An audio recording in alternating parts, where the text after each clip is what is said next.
Dr. Hatch Salmon, once revered, a pioneer in marine biology. His name synonymous with oceanic conservation.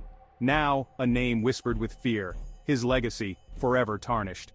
The transformation was sudden, shocking, an abrupt shift from protector to tormentor. The man who once championed the gentle giants of the deep now commanded a different kind of giant. His weaponized army elephants. Dr. Salmon's descent into darkness remains a mystery. Some speculate a breakdown, others a calculated descent into madness. Whatever the cause, the result was catastrophic. Dr. Hatch Salmon, the world's savior of whales and dolphins, had become its destroyer. It began in the tranquil countryside of India. Tiny villages nestled amidst emerald rice paddies. A symphony of life played out under the warm Indian sun. Then the elephants arrived, not gentle giants lumbering peacefully. These were weapons of war, their eyes burning with a strange light. The villagers, caught completely off guard, stood no chance. Huts passed down through generations were reduced to rubble in seconds. Screams pierced the air as the elephants rampaged. Their trunks, once symbols of gentle strength, became instruments of terror. Villagers were plucked from trees, their pleas for mercy lost in the cacophony. News of the attack spread like wildfire. The world was caught off guard, and the initial shock quickly turned into widespread panic. People everywhere were glued to their screens, watching the chaos unfold in real time. Social media was flooded with videos and images of the destruction, and hashtags like #ElephantIneThreat and #GlobalCrisis began trending almost immediately. The world watched in horror. Governments scrambled to respond. Emergency meetings were held and leaders from around the globe convened to discuss potential solutions. The United Nations called for an emergency session, urging member states to come together in a unified response. The situation was dire, and the need for a coordinated effort was more critical than ever. Russia, ever the pragmatist, saw only one solution: nuclear annihilation. President Ivanov made a bold statement declaring that the only way to ensure the safety of humanity was to eliminate the threat entirely. The Russian military was put on high alert, and nuclear warheads were prepped for launch. The world held its breath, fearing the potential consequences of such a drastic measure. Their stance was clear: eliminate the threat, no matter the cost. The Russian government was unwavering in its decision, and the international community was left to grapple with the implications. Would other nations follow suit, or would they seek alternative solutions? Eliminate the threat, no matter the cost. This mantra echoed through the halls of power as leaders weighed the potential fallout of such an aggressive approach. Others sought more diplomatic, albeit bizarre, solutions. In the face of such an unprecedented crisis, creativity and out-of-the-box thinking became essential. Various nations proposed unconventional methods, hoping to find a peaceful resolution to the conflict. Denmark, renowned for its open-armed approach, offered a simple solution: soup. The Danish government believed that a gesture of goodwill might be the key to calming the rampaging elephants. They proposed creating a massive pot of soup filled with the finest ingredients from around the world. Their logic? Elephants love to eat. By appealing to their basic instincts, the Danes hoped to win over the herd and bring an end to the destruction. A global, collaborative effort to produce a truly delectable soup, they argued, might just appease Dr. Salmon and his rampaging herd. Chefs from every corner of the globe were invited to contribute their culinary expertise, and the project quickly gained momentum. A truly delectable soup, they argued, might just appease Dr. Salmon and his rampaging herd. The idea was met with skepticism, but also with a glimmer of hope. Could something as simple as a meal really make a difference? Texas, true to its reputation, responded with a resounding declaration of hatred. The Lone Star State was not about to back down from a fight, and their response was as bold as it was defiant. Governor Wade McNabb, in a televised address, vowed to meet Dr. Salmon's elephants with the full force of Texan spirit.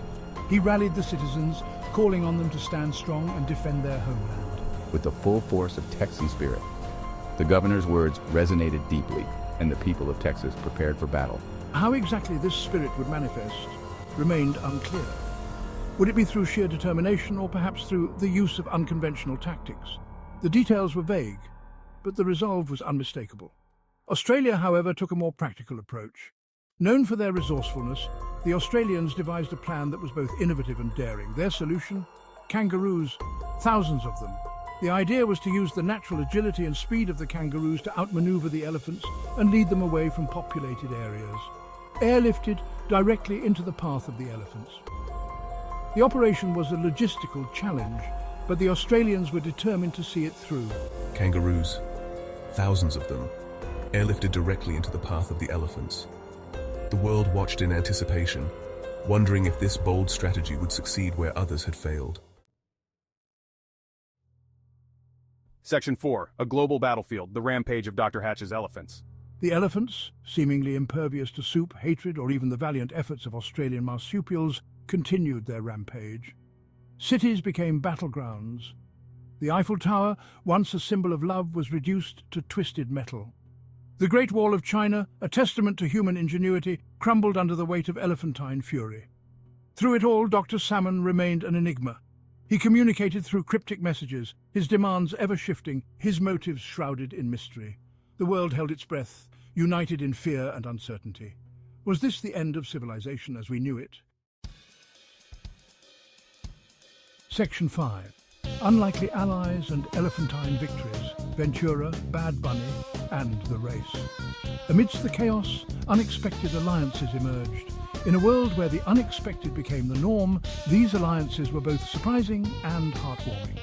Jesse Ventura, former wrestler and governor of Minnesota, threw his support behind Dr. Salmon. Ventura, known for his larger-than-life persona and unconventional methods, saw something in Dr. Salmon that others missed. His weapon of choice? Tortillas. Ventura, convinced that Dr. Salmon was merely misunderstood, embarked on a global tortilla airdrop. He believed that food could bridge gaps and create bonds where words failed. His logic? Everybody loves a good tortilla, Ventura proclaimed in a press conference. Maybe, just maybe, a little taste of home is all those elephants need. He envisioned a world where tortillas could bring peace and understanding. Meanwhile, in a bizarre turn of events, Puerto Rican rapper Bad Bunny challenged Dr. Salmon to a race. Bad Bunny, known for his eclectic style and bold moves, saw this as an opportunity to make a statement. The prize? The fate of Mexico City. The race, broadcast globally, was a spectacle unlike any other. People from all corners of the world tuned in, eager to witness this unprecedented event. Bad Bunny, driving a lowrider adorned with images of the Virgin Mary, went head-to-head against Dr. Salmon, perched precariously atop a massive African bush elephant. The contrast between the two competitors was stark and captivating. The elephant, to the shock of the world, emerged victorious. The crowd erupted in cheers, celebrating the unexpected triumph. This victory was more than just a win. It symbolized hope, unity, and the power of the unexpected. In the aftermath, Ventura and Bad Bunny shook hands, acknowledging the surreal journey they had embarked on. The elephants, now seen as symbols of resilience and strength, were celebrated worldwide. Children fed tortillas to the elephants, and the world watched as a new chapter of harmony began. Ventura's vision of unity through tortillas had in a way come true. News outlets around the globe covered the race and its impact. The story of Ventura, Bad Bunny, and the elephants became a symbol of hope and the power of coming together, despite differences. As the elephants roamed freely, people celebrated their newfound heroes. The race had not only determined the fate of Mexico City, but had also brought the world closer together. Ventura, Bad Bunny, and Dr. Salmon stood together, united by their shared experience.